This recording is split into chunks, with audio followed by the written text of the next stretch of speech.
ನಮಸ್ಕಾರ ಆತ್ಮೀಯರೇ, media house ಕನ್ನಡಗೆ ಸ್ವಾಗತ. ಡಿಕೆ ಶಿವಕುಮಾರ್ ಸರ್ಕಾರ ರಚನೆಯಾಗಿ ಬರೋಬ್ಬರಿ 1 ತಿಂಗಳಾಯಿತು. ಈ 1 ತಿಂಗಳಲ್ಲಿ ನಾನಾ ಯೋಜನೆಗಳನ್ನ ಜಾರಿಗೆ ತಂದ ಖುಷಿಯಲ್ಲಿ ಸಿಎಂ ತೇಲಾಡ್ತಾ ಇದ್ದಾರೆ.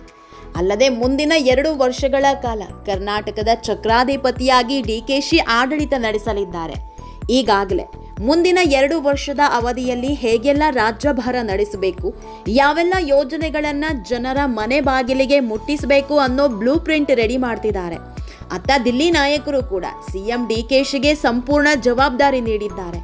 ಉತ್ತಮವಾದ ಆಡಳಿತ ನಡೆಸಿ ಜೊತೆಗೆ ಮುಂದಿನ 2028ರ ಚುನಾವಣೆಯಲ್ಲೂ ಕಾಂಗ್ರೆಸ್ ಸರ್ಕಾರವನ್ನ ಅಧಿಕಾರಕ್ಕೆ ತರುವಂತೆ ಮಾಡಿ ಅನ್ನೋ ಸಂದೇಶ ರವಾನಿಸಿದ್ದಾರೆ. ಹೀಗಾಗಿ ಡಿಕೆಶಿ ಕಾಲಿಗೆ ಚಕ್ರ ಕಟ್ಕೊಂಡವರಂತೆ ಓಡಾಡ್ತಿದ್ದಾರೆ. ಇದೆಲ್ಲದರ ಮಧ್ಯೆ ಒಂದಿಷ್ಟು ಸಮಸ್ಯೆಗಳು ಡಿಕೆಶಿ ಸುತ್ತಲೇ ಗಿರಿಕಿ ಹೊಡಿತಾ ಇದೆ. ಬಿಡದಿ ಯೋಜನೆ ಮಗ್ಗುಲ ಮುಳ್ಳಾಗಿ ಪರಿಣಮಿಸಿದೆ. ಒಂದ್ ಕಡೆ ಯೋಜನೆಗೆ ವಿರೋಧ ಮಾಡ್ತಿರೋ ರೈತರು, ಇನ್ನೊಂದ್ ಕಡೆ ಕುಮಾರಸ್ವಾಮಿ. ಇದು ಡಿಕೆಶಿಗೆ ದೊಡ್ಡ ತಲೆನೋವಾಗಿ ಪರಿಣಮಿಸಿದೆ. ಆದ್ರೆ ಇಟ್ಟ ಹೆಜ್ಜೆಯನ್ನ ಹಿಂದಿಡಲ್ಲ ಅಂತ ಪಟ್ಟು ಹಿಡಿದಿರೋ ಡಿಕೆ ಶಿವಕುಮಾರ್ ಯೋಜನೆಯನ್ನ ಮಾಡಿಯೇ ಸಿದ್ಧ ಅಂತಿದ್ದಾರೆ. ಈ ಎಲ್ಲ ಬೆಳವಣಿಗೆ ಮಧ್ಯೆ ಸಂಪುಟ ರಚನೆ ದೊಡ್ಡ ತಲೆನೋವಾಗಿ ಪರಿಣಮಿಸಿದೆ. ಅನ್ಕೊಂಡಂತೆ ಆಗಿದ್ರೆ ಇಷ್ಟೊತ್ತಿಗಾಗಲೇ ನೂತನ ಸಚಿವರ ಪಟ್ಟಿ ಹೊರ ಬೀಳ್ಬೇಕಿತ್ತು. ಸಚಿವರಿಗೆ ಯಾವೆಲ್ಲ ಖಾತೆ ಅನ್ನೋ ಜವಾಬ್ದಾರಿಯನ್ನು ಹಂಚಬೇಕಿತ್ತು. ಆದ್ರೆ ಅದ್ಯಾಕೋ ದಿಲ್ಲಿ ನಾಯಕರೇ ಮನಸ್ಸು ಮಾಡ್ತಿರುವಂತೆ ಕಾಣ್ತಾ ಇಲ್ಲ. ರಾಜ್ಯದಲ್ಲಿ ಒಂದ್ ಕಡೆ ಭೀಕರ ಬರಗಾಲ ಆವರಿಸಿದೆ, ಇನ್ನೊಂದ್ ಕಡೆ ಧಾರಾಕಾರ ಮಳೆ ಆಗ್ತಾ ಇದೆ. ಮೊನ್ನೆಯಿಂದ ಸುರಿಯುತ್ತಿರೋ ಮಳೆ ಪ್ರವಾಹ ಸೃಷ್ಟಿ ಮಾಡ್ತಾ ಇದೆ. ಉತ್ತರ ಕರ್ನಾಟಕದಲ್ಲಿ ಬೆಳಗಾವಿ, ಬಾಗಲಕೋಟೆ ಜಿಲ್ಲೆಗಳು ಮುಳುಗೇಳೋದಕ್ಕೆ ಶುರುವಾಗಿದೆ.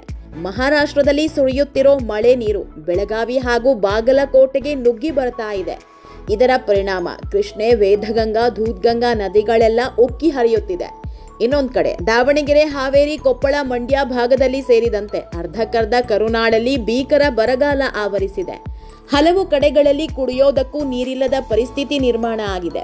ಇಷ್ಟೆಲ್ಲ ಸಮಸ್ಯೆ ಒಮ್ಮೆಲೆ ಉದ್ಭವ ಆಗಿರೋದ್ರಿಂದ ಜನ ಹಿಡಿಶಾಪ ಹಾಕೋದಕ್ಕೆ ಶುರು ಮಾಡಿದ್ದಾರೆ. ನಮ್ಮ ಕಷ್ಟಗಳನ್ನ ಯಾರೂ ಆಲಿಸ್ತಿಲ್ಲ, ನಮ್ಮ ಬಳಿ ಬಂದು ಯಾರೂ ಧೈರ್ಯ ಹೇಳೋ ಕೆಲಸ ಮಾಡ್ತಿಲ್ಲ ಅಂತ ಕಿಡಿಕಾರ್ತಿದ್ದಾರೆ. ಇದೇ ಜಿಲ್ಲಾ ಉಸ್ತುವಾರಿ ಸಚಿವರನ್ನ ನೇಮಕ ಮಾಡಿದ್ರೆ ಪ್ರತಿ ಜಿಲ್ಲಾ ಉಸ್ತುವಾರಿಗಳು ಕೂಡ ತಮ್ಮ ತಮ್ಮ ಕ್ಷೇತ್ರದಲ್ಲಿ ಇರ್ತಾ ಇದ್ರು. ಜನರ ಕುಂದು ಕೊರತೆಗಳನ್ನ ಆಲಿಸೋ ಕೆಲಸ ಮಾಡ್ತಿದ್ರು. ಆದ್ರೆ ಸಚಿವರ ನೇಮಕವೇ ಆಗ್ತಾ ಇಲ್ಲ. ಸದ್ಯಕ್ಕೆ ರಾಜ್ಯದಲ್ಲಿರೋದು 13 ಸಚಿವರು ಮಾತ್ರ. ಅದರ ಜೊತೆಗೆ ಸಿಎಂ ಡಿಕೆಶಿ ಒಬ್ಬರು. ಇಷ್ಟೇ ಜನ ಇಡೀ ರಾಜ್ಯದ ಆಡಳಿತ ನೋಡ್ಕೊಳ್ಬೇಕಾಗಿದೆ. ಇದು ಸರ್ಕಾರದ ಮುಂದಿರೋ ಸವಾಲು. ಅದರಲ್ಲೂ ಬರಗಾಲ ಹಾಗೂ ಮಳೆಗಾಲ ಒಮ್ಮೆಲೆ ಬರ್ತಿರೋದ್ರಿಂದ ಸರ್ಕಾರಕ್ಕೆ ದೊಡ್ಡ ಚಾಲೆಂಜ್ ಆಗಿದೆ. ಇದೇ ಕಾರಣಕ್ಕೆ ಸಿಎಂ ಡಿಕೆಶಿ ಆದಷ್ಟು ಬೇಗ ಸಂಪುಟ ವಿಸ್ತರಣೆ ಮಾಡಬೇಕು ಅನ್ನೋ ಆತುರದಲ್ಲಿದ್ದಾರೆ. ಆದ್ರೆ ದಿಲ್ಲಿ ನಾಯಕರು ಮಾತ್ರ ಅದ್ಯಾಕೋ ಮನಸ್ಸು ಮಾಡ್ತಿರುವಂತೆ ಕಾಣ್ತಾ ಇಲ್ಲ. ಎಲ್ಲ ಅನ್ಕೊಂಡಂತೆ ಆಗಿದ್ರೆ ಇದೇ ತಿಂಗಳ 3ನೇ ತಾರೀಕಿನಂದು ಸಿಎಂ ಹಾಗೂ ಸಿದ್ದರಾಮಯ್ಯ ದೆಹಲಿಗೆ ಹೋಗಬೇಕಿತ್ತು. ಅವತ್ತೇ ಸಚಿವರ ಪಟ್ಟಿಗೆ ಅಂಕಿತ ಹಾಕಿಸಿಕೊಂಡು ಬರಬೇಕಿತ್ತು. ಆದ್ರೆ ವಿದೇಶ ಪ್ರವಾಸದಲ್ಲಿದ್ದ ರಾಹುಲ್ ಗಾಂಧಿ ಇನ್ನೂ ಭಾರತಕ್ಕೆ ಬಂದಿರಲಿಲ್ಲ. ಹೀಗಾಗಿ ಇಬ್ಬರು ನಾಯಕರ ದಿಲ್ಲಿ ಪ್ರವಾಸ ರದ್ದಾಗಿತ್ತು. ಇದಾಗಿ ವಾರ ಆಗ್ತಾ ಬಂದ್ರು ದಿಲ್ಲಿ ನಾಯಕರಿಂದ ಬುಲಾವ್ ಬಂದಿಲ್ಲ. ಇದರ ಬೆನ್ನಲ್ಲೇ ಈಗ ಮತ್ತೊಂದು ತಲೆನೋವು ಶುರುವಾಗಿದೆ. ಸಂಪುಟ ವಿಸ್ತರಣೆಯ ಆತುರದಲ್ಲಿರೋ ಡಿಕೆಶಿಗೆ ಅಮಾವಾಸ್ಯೆ ಜೊತೆಗೆ ಆಷಾಢದ ತಲೆನೋವು ಶುರುವಾಗಿದೆ. ಇದೆಲ್ಲದರ ಬಗ್ಗೆ ಇವತ್ತಿನ ವಿಡಿಯೋದಲ್ಲಿ ಹೇಳ್ತಾ ಹೋಗ್ತೀವಿ. ಅದಕ್ಕೂ ಮೊದಲು ನೀವಿನ್ನೂ ನಮ್ಮ ಚಾನಲ್ನ ಸಬ್ಸ್ಕ್ರೈಬ್ ಮಾಡಿಲ್ಲ ಅಂದರೆ ಮಿಸ್ ಮಾಡಬೇಡಿ, ಈಗಲೇ ಸಬ್ಸ್ಕ್ರೈಬ್ ಮಾಡಿ. ಈ ವಿಡಿಯೋನ ಕೊನೆವರೆಗೂ ನೋಡಿ, ನಿಮ್ಮ ಅನಿಸಿಕೆಗಳನ್ನು ಕಾಮೆಂಟ್ ಮಾಡಿ. ಆತ್ಮೀಯರೇ, ಈ ವಾರದ ಕೊನೆಯಲ್ಲಾದರೂ ಸಂಪುಟ ವಿಸ್ತರಣೆ ಆಗುತ್ತೆ ಅಂತ ಸಚಿವಾಕಾಂಕ್ಷಿಗಳು ಜಾತಕ ಪಕ್ಷಿಯಂತೆ ಕಾಯ್ತಿದ್ದಾರೆ. ನಮ್ಮ ಹೆಸರಿಗೆ ಮಣೆ ಹಾಕ್ತಾರ, ನಮ್ಮನ್ನ ಮುಖ್ಯಮಂತ್ರಿಗಳನ್ನಾಗಿ ಮಾಡ್ತಾರ ಅಂತ ಸುಮಾರು 50ಕ್ಕೂ ಹೆಚ್ಚು ಶಾಸಕರು ಆಸೆ ಕಣ್ಗಳಿಂದ ಕಾಯ್ತಿದ್ದಾರೆ. ಆದ್ರೆ ಕಳೆದೊಂದು ತಿಂಗಳಿನಿಂದ ಮೇಲಿಂದ ಮೇಲೆ ಪೋಸ್ಟ್ಪೋನ್ ಆಗ್ತಾನೇ ಇದೆ. ಈಗಿನ ಲೆಕ್ಕಾಚಾರ ನೋಡಿದ್ರೆ ಈ ತಿಂಗಳ ಕೊನೆಗೆ ಸಂಪುಟ ವಿಸ್ತರಣೆ ಆಗೋದು ಅನುಮಾನ. ಯಾಕಂದ್ರೆ ಜುಲೈ 14ಕ್ಕೆ ಅಮಾವಾಸ್ಯೆ, ಜುಲೈ 15ರಿಂದ ಆಷಾಢ ಆರಂಭ ಆಗುತ್ತೆ. ಅದರಲ್ಲೂ ಆಷಾಢ ಮುಗಿಯೋದು ಈ ತಿಂಗಳ ಅಂತ್ಯದಲ್ಲಿ. ಅಲ್ಲಿಗೆ ಈ ತಿಂಗಳು ಪೂರ್ತಿ ಸಂಪುಟ ವಿಸ್ತರಣೆ ಮಾತೇ ಇಲ್ಲ ಅನ್ನೋ ಗುಸುಗುಸು ಶುರುವಾಗಿದೆ. ಯಾಕಂದ್ರೆ ಆಷಾಢ ಮಾಸದಲ್ಲಿ ಯಾವುದೇ ಒಳ್ಳೆ ಕೆಲಸ ಮಾಡಲ್ಲ.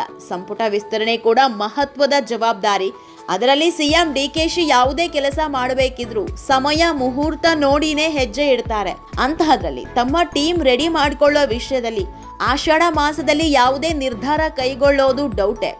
ಹೀಗಾಗಿ ಈ ತಿಂಗಳು ಕೂಡ ಸಂಪುಟ ವಿಸ್ತರಣೆ ಆಗಲ್ಲ.